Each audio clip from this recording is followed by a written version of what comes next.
So good afternoon. Thanks again for joining us. Programs are open to everyone. That's the purpose of this poster. You've seen it many times. I think many of you have. So let's jump in with some degree days. So here we are at all the different weather stations, and let's just look at base 42. We are about 5 days behind on the base 42 degree days, at least according to we use the Sparta weather data because we have over 40 years of weather data to compare. So we should be a little over 300 degree days, and we're only at 263. That puts us about 5 days behind. We're way behind for base 50, 9 or 10 days behind for base 50, which shouldn't surprise any of you. When you get a day that's 70 degrees and it feels like heaven, that means it's too cold. And so, normal average high right now should be in the mid 60s with lows in the mid 40s, upper 40s, and we certainly are not seeing any of that at this time. So it's going to take a little while to regulate degree days. I think it doesn't look like there's a lot of warm weather in the forecast and long-range forecasts. If you watch Jeff Andreessen's recording that gets sent out on our Fruit Digest yesterday afternoon, there's not a lot of good promise for much warm weather coming even through the rest of May. So here's a forecast from Channel 8, and I just grabbed this today, so it will be nice if we get up to 60 today. It's chilly this morning. I heard a few frost fans running to the east of my house here at Kennewan 12 Mile. I don't think it got that cold. They're probably set on automatic to come on at 34, 35 degrees, and they weren't very many running. But the big talk on a lot of the weather forecasts is what's going to happen Saturday morning. A week ago, 5 days ago, they had this down to 24, so it's regulated a little bit. Saturday morning is the temperature that everybody's talking about. So it has regulated a little bit higher than some of the lowest lows that we first were talking about.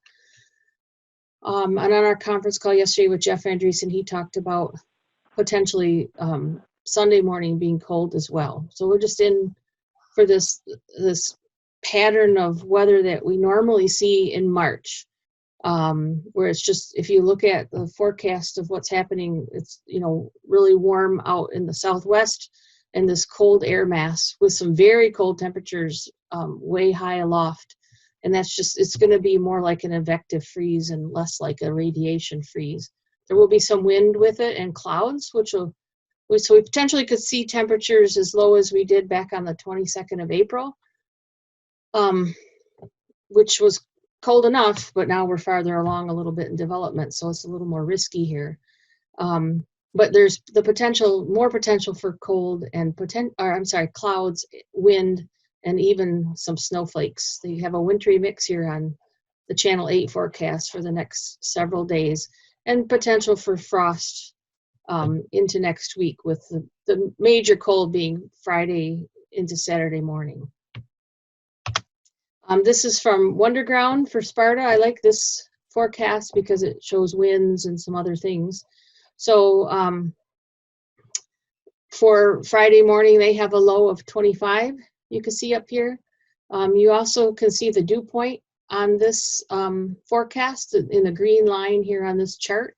When you're on the live website, if you hover over these points, it shows you the actual data. So I did that and grabbed a screen capture, and there have one of the lower dew points here in the morning hours of 14. That's a little scary. That's the potential, lowest low we could get to.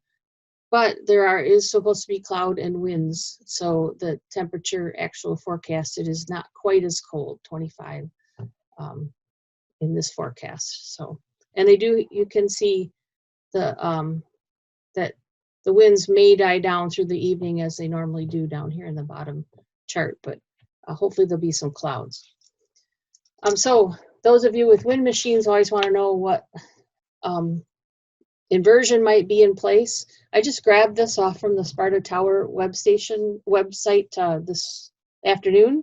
So anytime if you haven't looked at it, first of all, you need to make sure you're at the tower, not the normal Sparta station, or you won't be able to see this. You can choose different durations. I usually stick with the day, and this is today's date. You cannot look forward on this. You can only look current or immediately behind. It is set default to do automatic updates, so it will update every 5 minutes. So just be patient. Couple of things to point out here. Whenever you see the pink bars, that's right, here's the legend down at the bottom. Whenever you see these pink bars show up, that means there is an inversion of more than 2 degrees difference between the 20-meter tower, the 20-meter reading, and the 1.5 meter reading. So the 20-meter reading is the highest on the tower, and the 1.5 meters, the 4.5, 5 foot, is the normal where we take temperature for all the stations across the state. So whenever the difference is more than 2 degrees, you'll see that pink bars, and then the black bars up the line here shows you the strength of the inversion. So the higher this peak goes, the higher the inversion. Oh, that's just a little bit bigger, so it's a little easier to see. Also on the EnviroWeather website, if you hover your mouse over any place on this graph, you will get this table that pops up that shows you for that line, that 5-minute time span, here's the actual data. So that's one way to see, if you're not a visual person, you're a number person, you can see. So I purposely chose this little high point up here on the black line, the inversion strength, and that's 3.3 degrees inversion. So it means there's 3.3 degrees Fahrenheit different between the 1.5 meter sensor at eye level and the 20-meter sensor way up on top of the tower. And what's really interesting is to see how the blue bars are wind. So usually when shortly after wind starts to die down, the inversion starts building back in pretty quickly. And as soon as the wind starts picking up, the inversion will change, as it should with the wind mixing on its own. The other thing you can get from the station, if you go down here at the bottom where you can show the data, again, if you're a numbers person, if you click on that, show data, it will bring up a table at the bottom, and it will show you the 5-minute data, the actual temperatures at 20, 10, 1.5, even 10 centimeters off the ground. Will show you that. And the wind speed, soil temperature you don't necessarily need here, but you can also sort on these. If you want to know what was the lowest or what was the highest inversion strength, you click these little arrows here, and it'll sort them from high to low for you in the period of time that you're looking at.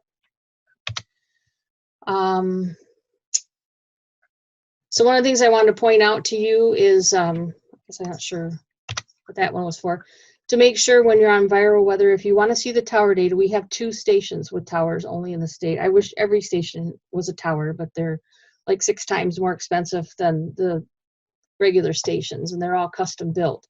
So we will have one at Sparta. So if you click on the down menu here for the station, you can jump to different stations, but you won't get this data for a station without a tower.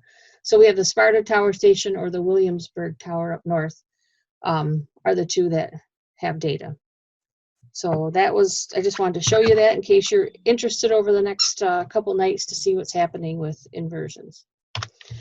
So I'm going to jump to current degree days here, and just a look ahead. I showed you, I've used this chart over the last couple springs now. I think I showed it to you last week just to kind of give you an inkling of where we may be going.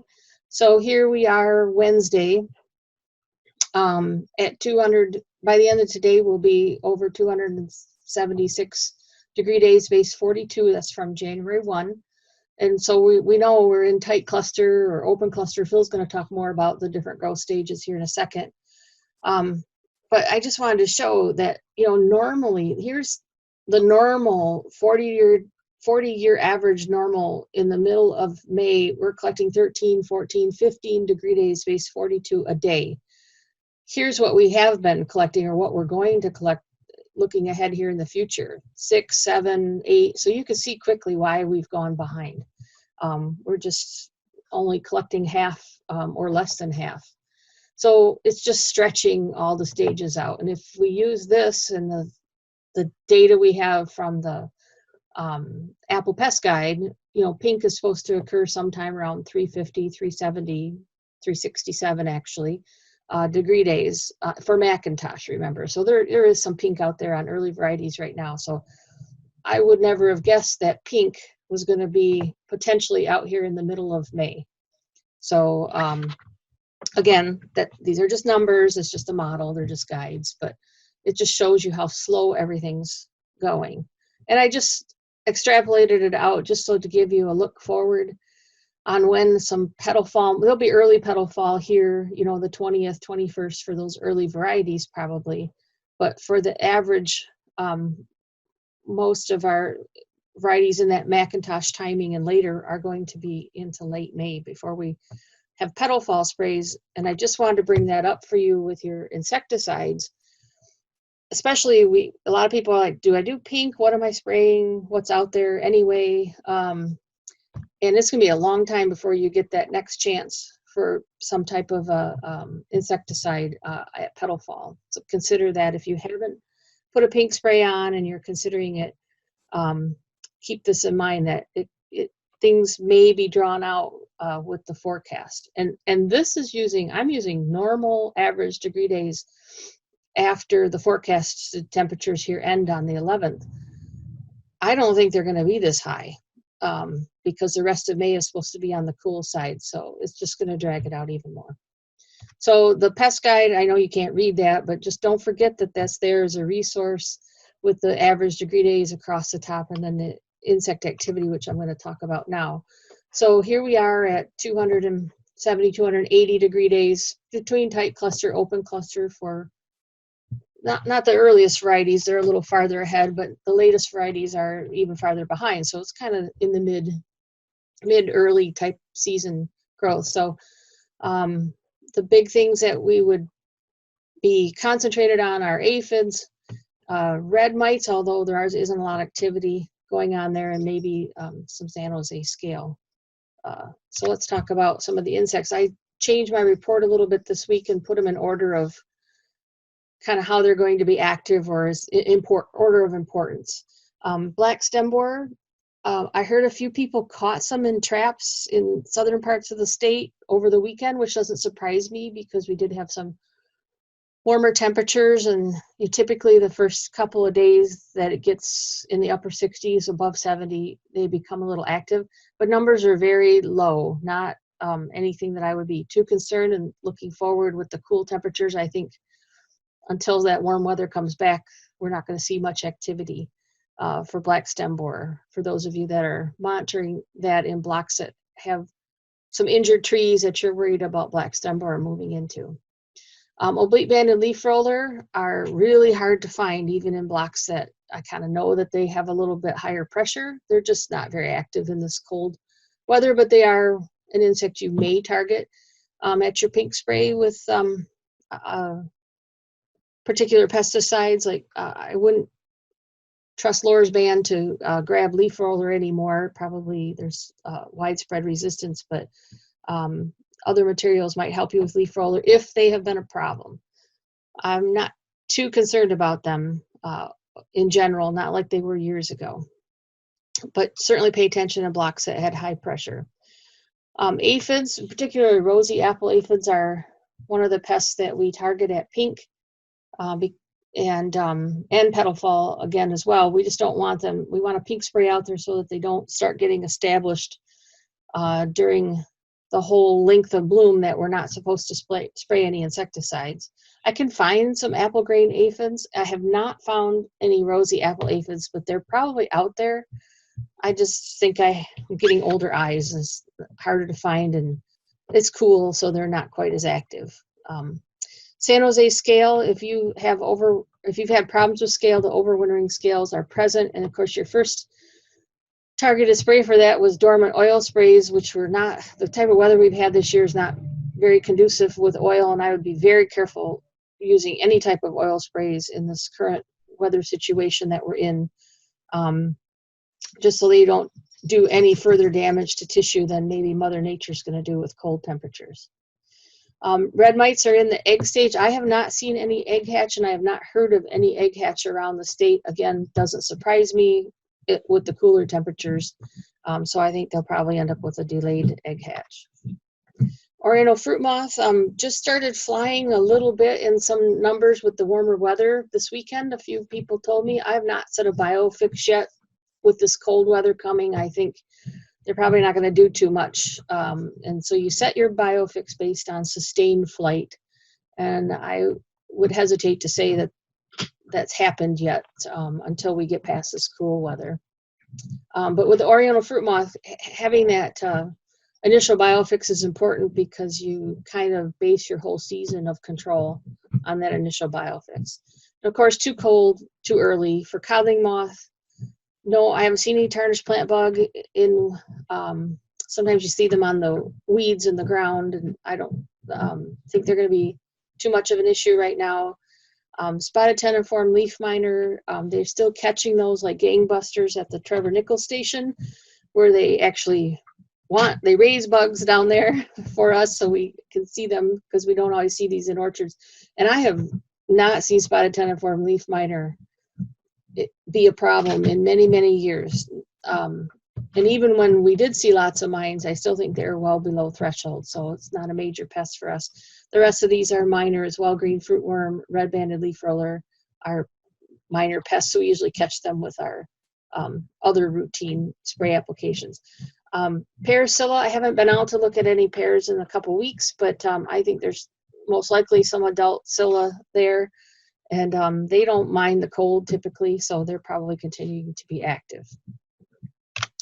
I'm going to jump into a little bit about apple scab. It's probably the big news since we last talked. Last week there was a lot of rain going on, and I just included the Sparta station because all the stations had this one big long wedding event. Sparta broke it into two, and some of the other stations it went into one long wedding event with multiple hours of wedding and very heavy rainfall. You can see here at Sparta over 3 inches of rain in that kind of 2 or 3 day period. Definitely a heavy infection. I caught the majority of my spores at the first part of the rain. You can see here at Sparta got broken up into 2 rain events. I had over 11,000 spores with that first rain, and then it continued to rain. I checked them again the next day in the morning, and there were another 4,000 spores. So I am concerned that in that time period, all your fungicide was probably potentially washed away before I caught more spores, and it was just a long 3 days of wetting that could set us up for some scab. This predicted date for lesions, I get this off from EnviroWeather, so you can get that as well.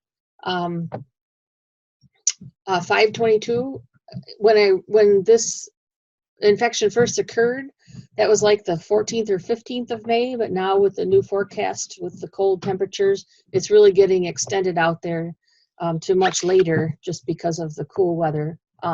Scab normally takes 9 or 10 days to express lesions, but in cooler temperatures, it operates at base 32, so at cooler temperatures, it's affected as well. There was a little blip of rain here on the 30th, not an infection and only light rain. I did catch a few spores, 256, definitely a lower number. Looking ahead, so where we are, what I did was grab the degree days today, May 5th. We are at 340 degree days, base 32 from green tip. So you can set a biofix. Again, it's just a model, it's a guide. 340 equates to about 27% mature spores. So we're just still getting started, and we got a long way to go with apple scab spores. I grabbed the RimPro output this morning, which I went and logged in and logged back out and did it again because I don't ever see this. No rain. The blue line is 10 o'clock this morning when I grabbed it. So it's not predicting because the forecast has very little rain in it. And this uses an online type of forecast. So I thought maybe it was broken or something, but all the stations are showing the same thing. So I can't really tell you what.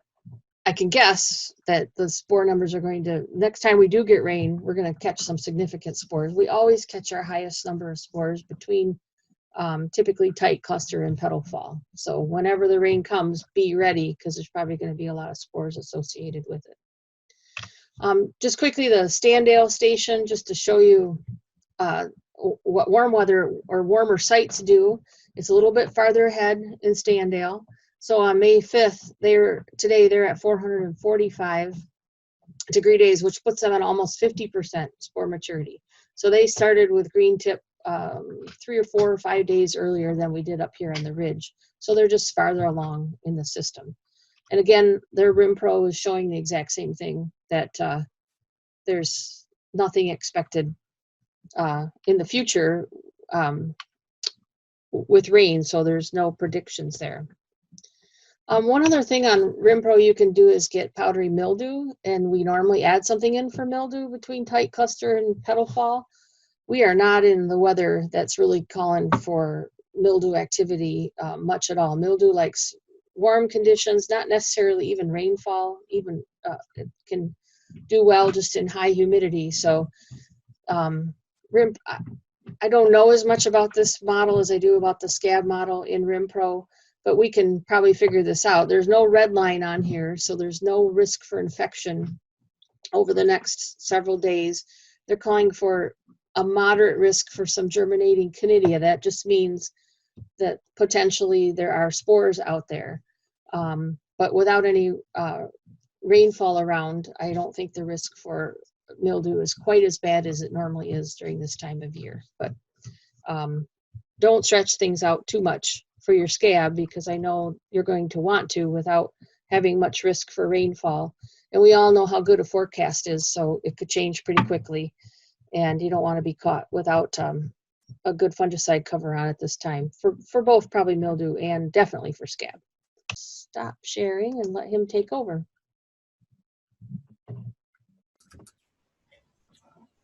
Okay, thank you, Amy. I don't know why that does that.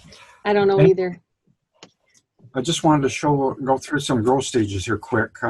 Last week we talked about tight cluster, and the slide here to the right is open cluster, where the buds are separated, pushing. Now we're in the early varieties, and McIntosh are approaching this, but Ida Reds are in this stage. They're in the pink stage. Both of these are pink stage. They don't last too long in the pink stage. Usually 2 days is normal weather. There's a couple more stages that I wanted to point out. The balloon stage of pink is when these flowers are all puffed up. That lasts about 20 minutes. And then you move right on from that. So unless it's cold like they're forecasting it. And then this bottom picture is beyond pink. It's approaching king bloom. These are the stages that Promelin would be used to help with the typiness of fruit. We like to start it at the balloon stage and continue right on to king bloom. You get to maximum typiness, cell division in the bottom of the fruit. And it will occur on all varieties. And so some varieties like Gala, when you do this, they'll look a little longer and maybe even typier. But most certainly Red Delicious has always been the traditional variety that responds to that quite well. I want to show you just briefly how I look at going through my spray program and spray recommendations. So this top chart is available from this on any weather station. You can see down in the lower left corner, you have this local forecast down here. You click on that, and it takes you to the next screen, which I'll show you is this one.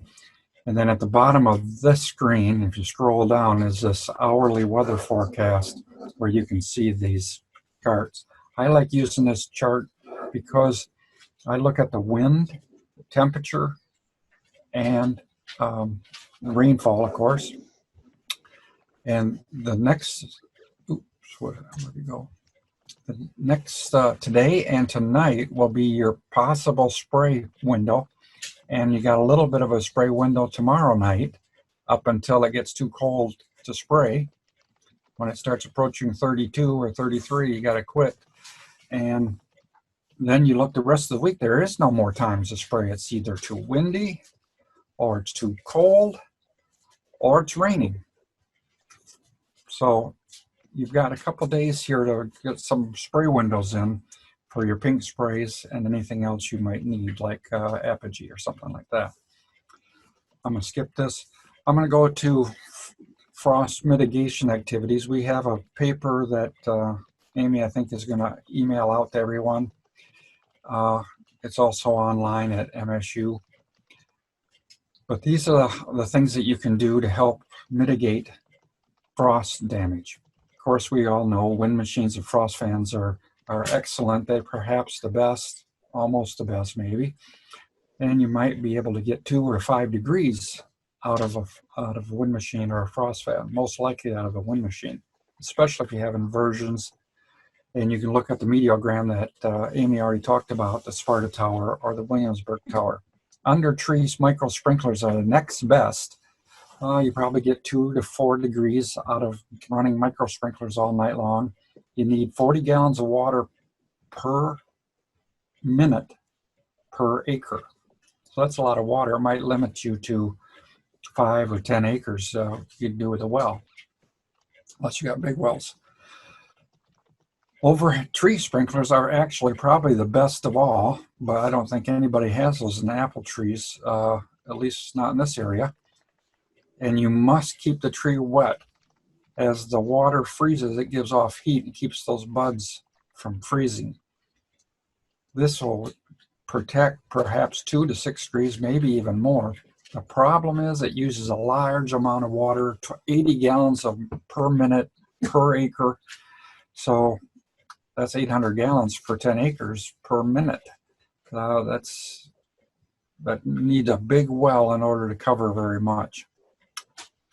You can get twice as many out of a sprinkler. Of course, herbicide strips underneath trees are good for mitigating frost. The bare soil absorbs the heat during the daytime from the sun, bright sun, and it will give off that heat overnight, and perhaps provide 1 to 2 degrees Fahrenheit protection. Also, we suggest you don't till your orchard's soils prior to a freeze event. Let's go on. Mowing grass. If you scalp the grass, you can perhaps get 1 or 2 degrees out of it. It's just like the herbicide strip that absorbs heat and gives it off overnight. You'd have to start that now. Run your irrigation to wet the soil. If you got trickle, run that. And on clay soils, that might puddle and spread out, but on sandy soils, I'm not sure it's going to be a big improvement. It's got to be wet in order to help with the absorption of heat during the daytime. You might get 1 or 2 degrees out of that. And you got nutrient sprays that you can spray. You got burning, you can burn wood or hay bales. They only provide heat as far as the heat from the fire moves, perhaps 1 to 4 degrees. And it's really just the trees around the burning area. Smoke is of no value to provide a protection. The heat will radiate right through smoke. It's not like a cloud, it's just smoke. Hey, Phil, one other thing about smoke that Mark Longstroth reminded me of yesterday is actually smoke can hinder the warm up in the morning hours. As you want to start getting things warmed up with sunlight, the smoke will prevent that. Good point. Frost protection sprays can be helpful too, and remember to crack your valves open on your manifolds so that they don't freeze overnight. I'm going to skip this. I'm going to go to Promelin. Promelin will help repair damaged fruits. Basically what it does, if the ovules are killed by the frost, but not the whole pistil, the Promelin spray will set parthenocarpic fruit. It will trick the fruit into thinking it's been fertilized, and it will set it, but it will not have any seeds. The best timing for this is about 24 hours, within 24 hours before or after a freeze event, but I think that anytime during tight cluster to petal fall, you can use this. It's best to be as close to the freezing event as you can, but you'll get some benefit out of it being a little bit earlier or later. And we've been getting questions on retain.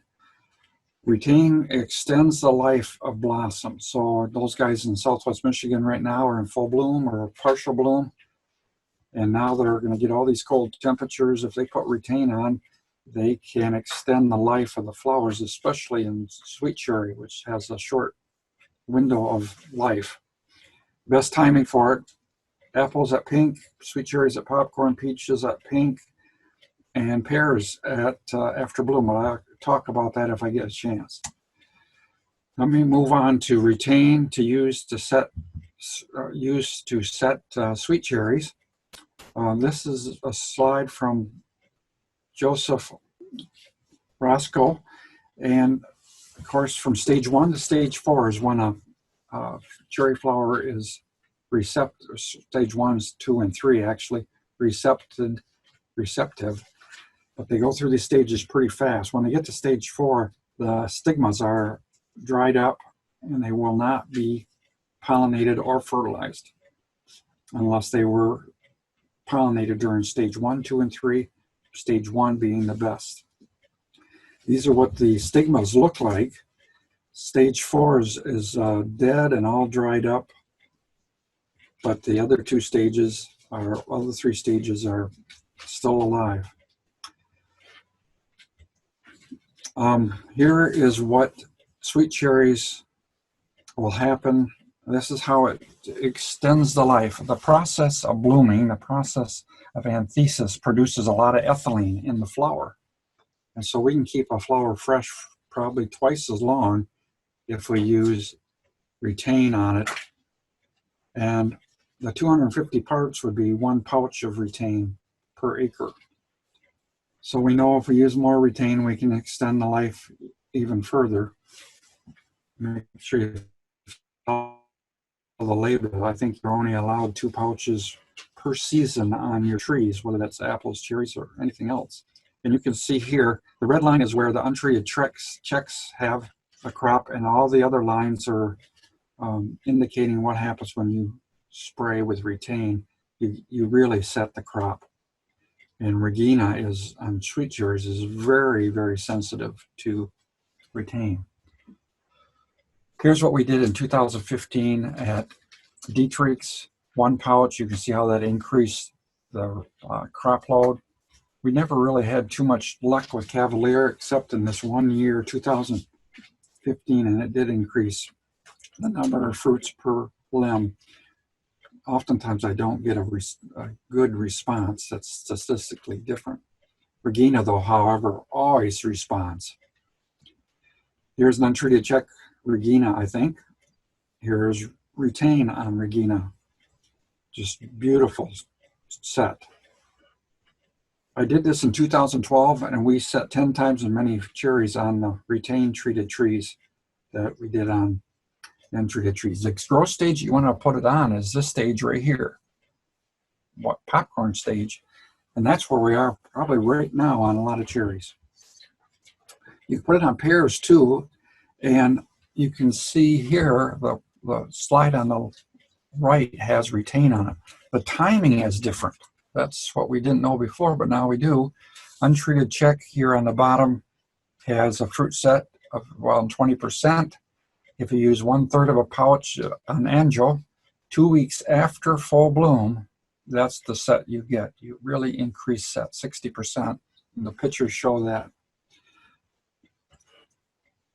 What happens is pears, and I'm learning even the other types of apples, types of fruit, have this ethylene peak just about 15 days after full bloom. And if you look on the left-hand side here, you see the untreated checks and the low rate of ABG had a pretty stiff peak of ethylene, which causes thinning. But if you use the upper rates, you can reduce that ethylene peak, and that's what makes pears respond especially well to it. On apples, you put it on at this stage, pink. We've done this in the past, and Honeycrisp, 115 apples on an untreated check. And with one pouch, this year happened to be 113 apples with one pouch. But if we did 2 pouches, we had 185 apples. It can really set the fruit on trees. The trees we use this on is like Golden Supreme, a shy bearing variety, had 300 apples untreated, and we doubled that and even more by using Retain. So here's a graphic of those Honeycrisp. You see 185 apples. We probably didn't want 185 apples, but we're just proving the point that Retain will keep the flower fresh longer and therefore have greater chance of being pollinated and fertilized. Here is Golden Supreme. It really increased fruit numbers on the trees, and it did that on Gala too, and oftentimes we don't want that many fruit either. We just wanted 100 apples on the tree, and now we got 180, 175. Here's what Honeycrisp looks like. This is treated 1+1 pouch at King Bloom, and you can see the flowers are still hanging on the trees. Here's an untreated check. The flowers are disappearing. Most of them are gone. If you compare them up close together here, it really makes a difference. You can see it just holds the flowers fresher for longer. But you must understand, this doesn't mean they'll set. It just gives them more opportunity for the bees to pollinate and the time to pass for the pollen tooth grove to fertilize the flowers. Here is a 1 pouch Honeycrisp treated. That's what they look like. Here's 1+1, all 5 fruits in the cluster set. And then here is the untreated checks where 1 or 2 of them were setting. So it really made quite a difference in that year. It increases fruit set on sweets, apples, and pears. And there are varietal differences, but 2 pouches and 1+1 are better than 1 pouch alone. However, the label says you only can use 2 pouches a year. So if you plan on using it in the fall, you've got to stick with 1 pouch.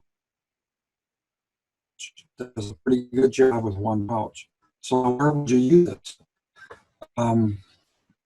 If you were in bloom today, I would say you'd want to spray it. If you're in pink or popcorn, you'd want to spray this right now to keep these flowers fresh through all this cold weather, and maybe if it warms up a little bit, they'll be set by the bees. Maybe in frost pockets. I don't really know this, but if you have frost pockets, you could keep the flowers fresh in that area. So even though you might get 90% of your flowers killed by frost, you keep the 10% fresh for potential crop. You only need 5% to have a full crop if they're spread out on a tree. And shy bearing varieties, of course.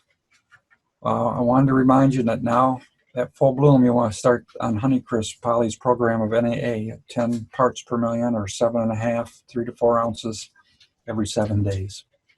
I also want to show you this from Scaffolds last year.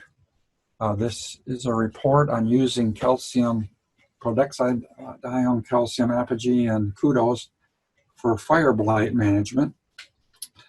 What they did is they put Apogee on, I think actually they used Kudos on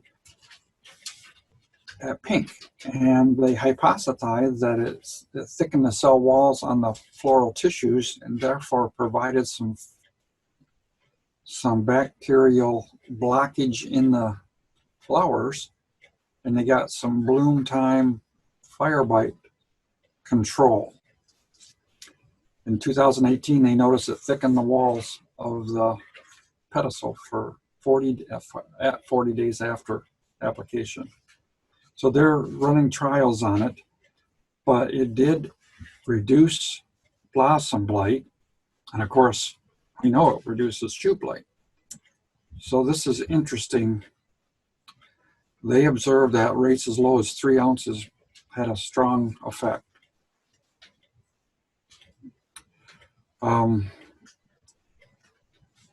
They applied it at pink, but you still need your bactericides during flowering. But this might be an additional help to if you apply it at paint, get some fire blight protection for blossom blight. So let me just go on here.